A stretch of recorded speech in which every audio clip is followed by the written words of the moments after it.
Hey guys, welcome to the video today. In today's video, I am going to explain the difference between temporary hold and permanent hold on this Honeywell Pro Series Thermostat.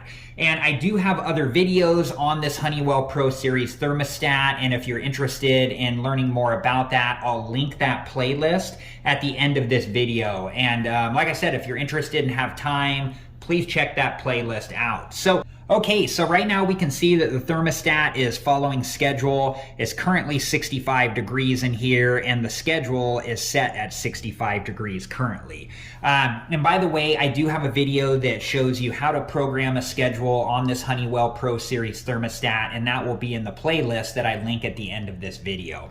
So if we hit the plus or the minus button here, we can override the temperature to whatever we want it to be. So if we put it to 70 here, it starts off on temporary hold, and if you hit the hold button here, you can change that between, currently now permanent hold or temporary hold, whatever you want it to be. So the difference is temporary hold will override the temperature, so it'll override to 70 degrees until the next schedule change. And then when there's a schedule change in the program schedule that you have, that will take effect again.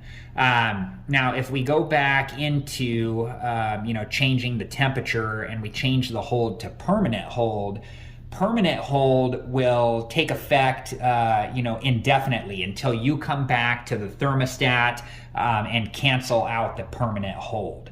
So, and to cancel out the permanent or temporary hold, if you hit the menu button here, the first option that pops up is hold, and then you can hit the cancel button, and it will cancel out the temporary or permanent hold that you've set. So I hope that, and it goes right back into following schedule. So I hope that this video has been helpful, and thank you so much for watching.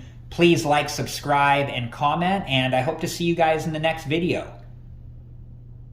Have a good one. Thank you guys for watching. Please like, subscribe, and comment, and if you have the time, check out these other great videos.